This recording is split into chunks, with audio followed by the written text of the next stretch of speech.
A lot of times that's how it works. You ever got a steroid pack or whatever where you take like 5 and then 4, 3, 2, 1. But you can't stop halfway through. You got to take them all, because even though you're creating this cure that's fixing you, it's still there and it's still attacking.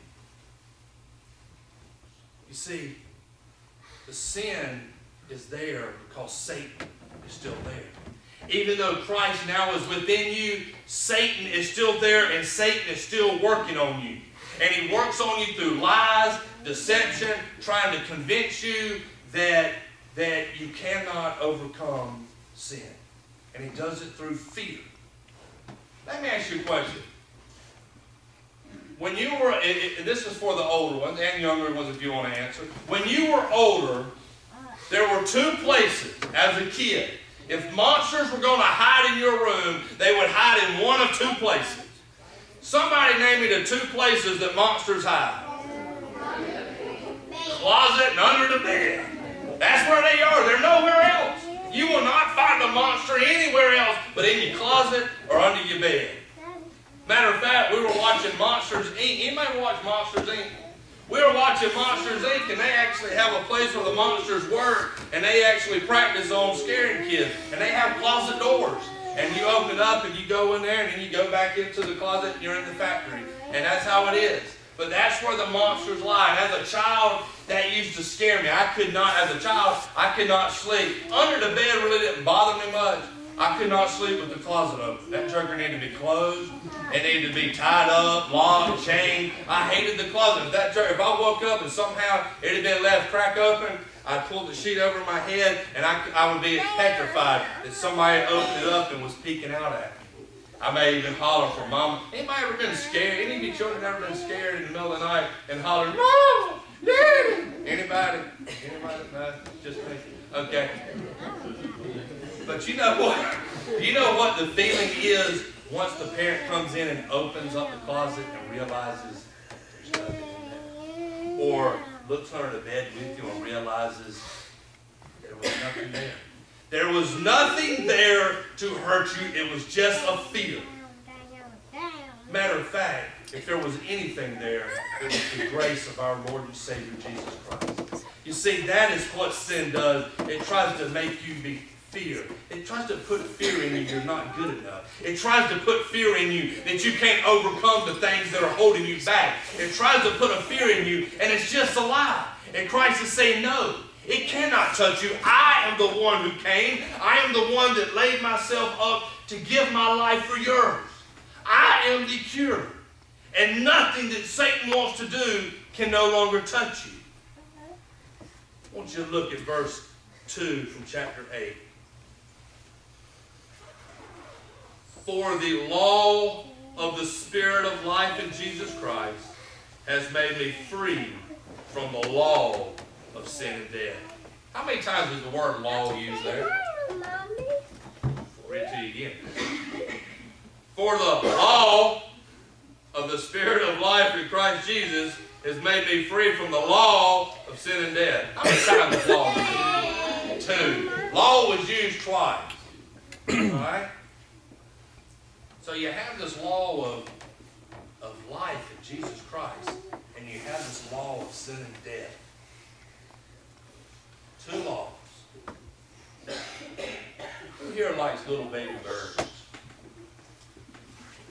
There was this little baby bird, and he was only about a day old, didn't even hardly have any feathers.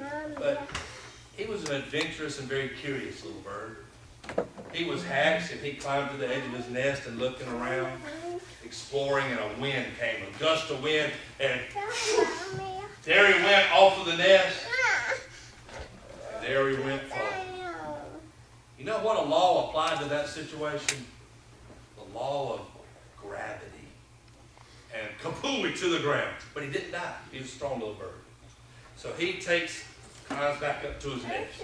About 2 or 3 months later, now he's gotten strong, got him a full set of wing feathers, and he gets to the edge of the nest and he's looking. And all of a sudden, here comes this big wind. Whoosh, and there he goes, and as he's falling, he puts his wings out, and whoosh, there he goes, soaring through the air. did the law of gravity at that point cease to exist? At that point, had the law of gravity now been decided that it never existed before? No, but a more important law took over. The law of flight, the law of aerodynamics, where now this law still exists, but there's a new law, and this new law covers this one. This one isn't gone. It's just now has no authority because this one is greater. That is what Christ and sin is like. Christ is greater. So even though sin still exists, a greater law comes in, and it's the law of Jesus Christ. It's the blood of Christ that now covers and makes the law of sin and death no longer powerful. Yes, it exists, but it no longer has control over your life.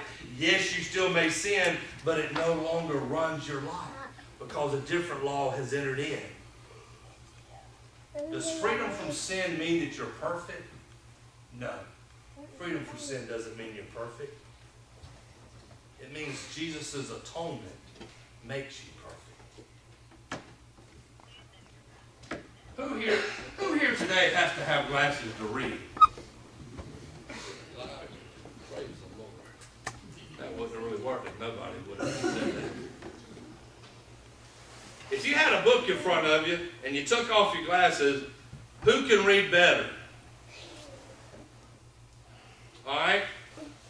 So who has reading glasses?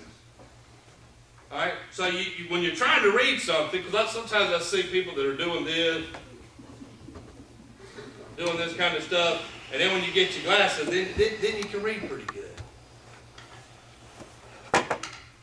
That's what Christ Jesus is in our lives. Without Him, we struggle. We strain. Anybody ever gotten headaches from not wearing their glasses, trying to read or do something? We strain, and it causes headaches, and it causes difficulty, and it makes life hard. But then we take the glasses, and we put them on, and now all of a sudden, things are clearer. We can understand the words better. We can see in a whole different perspective. Our vision isn't like it should be without the glasses, and it is what it should be with the glasses. Our lives are not what they should be without Jesus Christ, but with Jesus Christ, our lives are what they should be. That is what being free at last is about. It's being free that nothing in this world, there's no chains, there's no shackles, there's no oppression, there's nothing that no longer binds you. You are delivered from sin through Jesus Christ, who came to be sin for us all. Think about that today, this week, as you go on. When life gets hard and you really can't see the path you're supposed to take, and you're getting the pains of life and you're hurting, ask yourself, am I putting on Jesus Christ? Am I looking at my life and my situation through Jesus Christ? And if you're not, put Him on. He'll give you a vision and a clarity that you've never imagined. And He'll deliver you from any sin that you were going through. Any sin whatsoever. If you would, please stand. We are going to end with